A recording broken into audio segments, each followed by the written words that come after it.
रात के 12:30 बज रहे थे। चारों तरफ मौत का सन्नाटा छाया हुआ था। जंगल पूरी तरह से शांत और सुनसान दिख रहा था। ऐसे में काला लबादा पहने एक शख्स हाथ में लालटेन लिए आगे बढ़ रहा था। उसके कदम सामने बने एक कुएं की तरफ बढ़ रहे थे। वो कुएं के करीब जाकर रुका और फिर उसने कुएं के अंदर एक पर्ची डाली।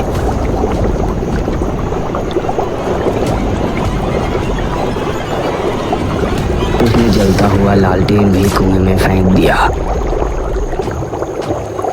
और उसके बाद तेज कदमों के साथ वहां से ऐसे भाग निकला जैसे कि अचानक कोई बड़ा खतरा वहां आ पहुंचा हो।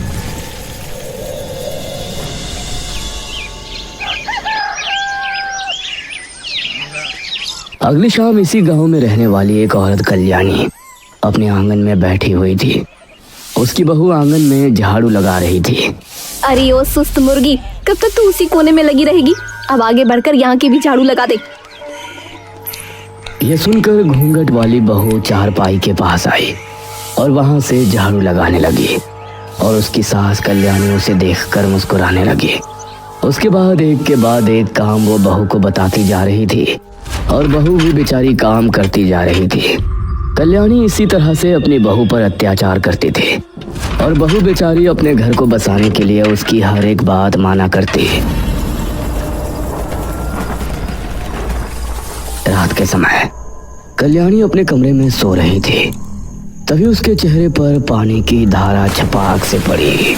अरे कौन है? इतनी रात में इतना गंदा मजाक। कल्याणी ने उठकर देखा तो उसके आसपास कोई नहीं था। उसने देखा कि आंगन में घर के बाहर से पानी बहता आ रहा है। अरे पानी कहाँ से बहता हुआ आ रहा है? ऐसे तो पूरे बरामदे में कीचड़ हो जाएगी। पानी कहाँ से आ रहा है ये देखने के लिए वो घर से निकली और पानी की लहर जिस तरफ से आ रही थी उसके साथ साथ आगे बढ़ गई। उसने कुछ कदम चलने पर ही देख लिया कि पानी की लहर जंगल की तरफ से आ रही है, तो ना जाने क्यों वो डर गई। हे भगवान! ना जाने उसे किस बात का डर हुआ। वो भागने के लिए घर की तरफ मुड़ी, लेकिन तभी किसी अदृश्य शक्ति ने उसका पैर खींचा। कोई मुझे बचाओ! कल्याणी कुएं पर पहुंची और पूरी तरह से कुएं के अंदर समा गई। उसकी चीख जंगल में गूंजी और चारों तरफ सन्नाटा छा गया। मेरा नाम रोहन है। मैं मेरे परिवार के साथ चांदीपुर गांव में रहता था। हमारा गांव बहुत ही सुंदर था और हमें यहाँ रहते हुए किसी तरह की कोई परेशानी नहीं होती थी। मेरे दादा और दादी सरूरपुर गांव में रहते थे और वो हर महीने मुझसे मिलने आया करते थे। दादाजी, दादी जी। उनको देखते ही मैं उनसे जाकर लिपट गया। अरे हमारा रोहन, कैसे हो बेटा? मैं तो अच्छा हूँ दादा दादी, आप दोनों कैसे हो? जीता रहे बेटा, हम भी ठीक हैं।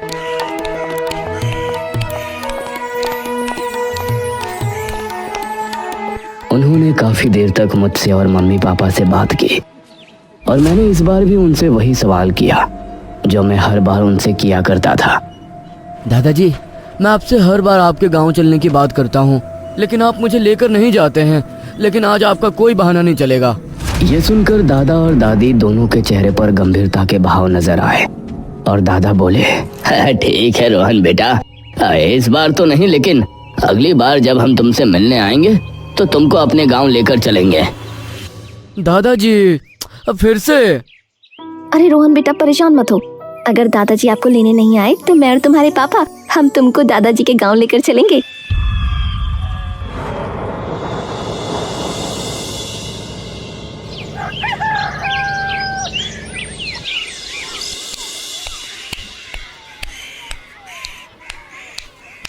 अगले महीने दादा मुझे लेने आए।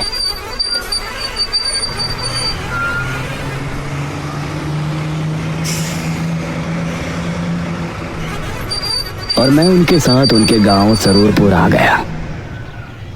उनका गांव भी बहुत सुंदर था। पूरे दिन उन्होंने मुझे घुमाया फिराया।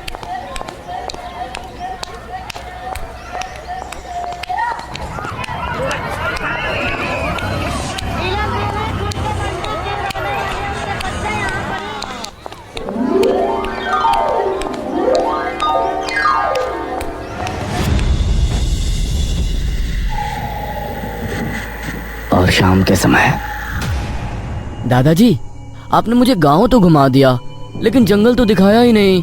मुझे जंगल भी ले चलिए ना। जंगल का नाम सुनकर दादा दादी के चेहरे का रंग उड़ सा गया और दादा बोले, अब बेटा जंगल का क्या देखना, जंगल तो हर एक गांव का एक जैसा ही होता है। पेड़ पौधे झाड़ियाँ वो तो ठीक वैसा ही है जैसा तुम्हारे गांव का जंगल है। दादा मुझे जंगल ले जाने से मना क्यों कर रहे थे, ये बात मुझे समझ नहीं आ रही थी।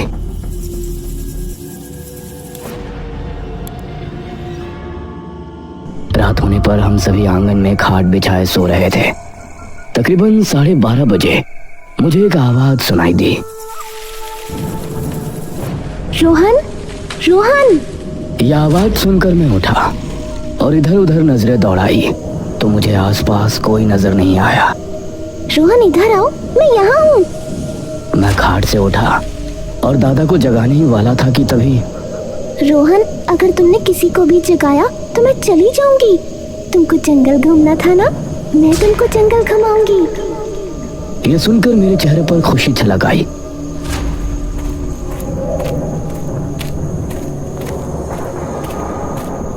रोहन तुम मेरी आवाज का पीछा करते हुए यहाँ तक आ सकते हो। मैं जंगल की तरफ हूँ। मैं उस आवाज का पीछा करता हुआ जंगल की तरफ रवाना हो गया, लेकिन मैं जितना आगे बढ़ता वो आवाज भी दूर होती जा रही थी। आओ रोहन, तुम मेरे बहुत करीब हो। मैं जंगल के बेहद करीब था, तभी किसी ने मेरे कंधे पर पीछे से हाथ रखा। रोहन यहाँ क्या कर रहे हो? दादाजी वो मैं, चलो घर चलो, इतनी रात में यहाँ घूम रहे हो, तुमको डर नहीं लगता? दादाजी फिर से मुझे घर ले गए।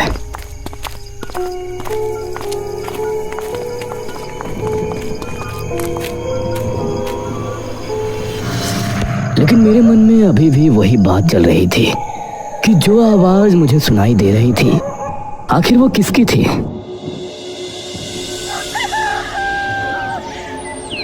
अगले दिन शाम होने पर मैंने एक चाल चली। दादाजी मैं खेलने के लिए गांव के मैदान में जा रहा हूँ। अरे बेटा थोड़ी देर रुको, मैं भी तुम्हारे साथ चलता हूँ। दादाजी आप मुझे मैदान में तो जाने दीजिए, मैं बहुत बोर हो रहा हूँ। मैं बच्चों के साथ खेलना चाहता हूँ, आपको जब आना हो तब आ जाना। मैं मैदान का बहाना करके वहां से निकला।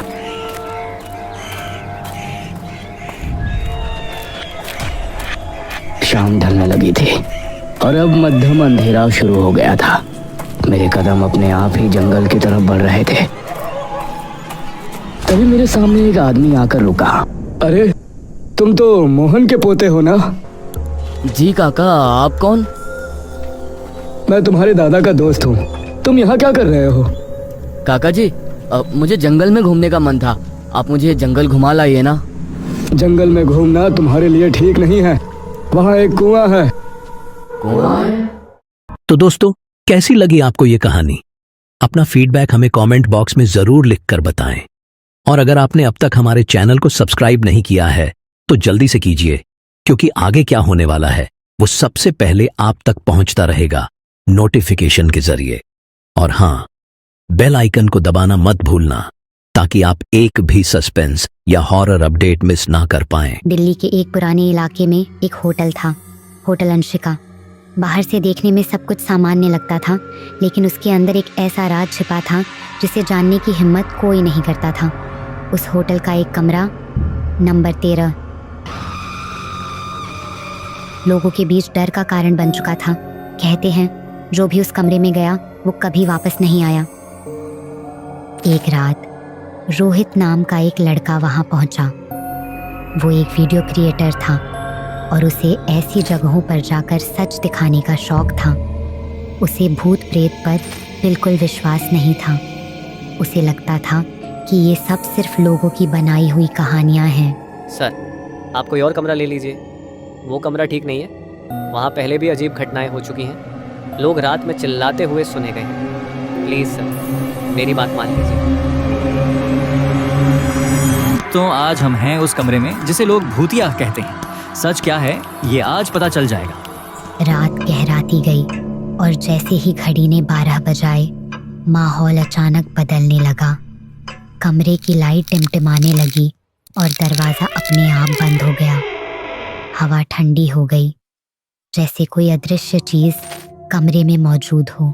रोहित धीरे धीरे शीशे के पास गया, लेकिन जैसे ही उसने खुद को देखा, उसकी सांसें थम गई। कौन है वहां? ये क्या है? कोई है यहाँ? उसके पीछे एक परछाई खड़ी थी। जब उसने पीछे मुड़कर देखा, वहां कोई नहीं था, लेकिन डर अब उसके अंदर घर कर चुका था। अचानक कैमरे में अजीब आवाजें आने लगी। तुम यहाँ क्यों आए? तुम्हें नहीं आना चाहिए था। अब तुम भी यहीं रहोगे हमेशा के लिए। रोहित ने स्क्रीन की तरफ देखा और उसकी चीख निकल गई। बचाओ बचाओ बचाओ बचाओ! कैमरे में एक लड़की दिखाई दे रही थी जो उसके बिल्कुल पीछे खड़ी थी। उसकी आंखें काली थीं और चेहरा खून से भरा हुआ था। अगली सुबह जब होटल का मैनेजर डरते हुए दरवाज़ा खोलता है तो कमरा खाली मिलता है। रोहित कहीं नहीं होता, बस उसका कैमरा ज़मीन पर पड़ा होता है, जिसमें आखिरी रिकॉर्डिंग चल रही होती है। वीडियो में रोहित चीख रहा होता है, बचाओ बचाओ बचाओ बचाओ! और उसके पीछे वही लड़की खड़ी मुस्कुरा रही होती है। इसके बाद कैमरा अपने आप बंद हो जाता है। आज भी कमरा नंबर 13 खाली है, लेकिन कहते हैं रात के 12 बजे वहां से आज भी चीखें सुनाई देती हैं।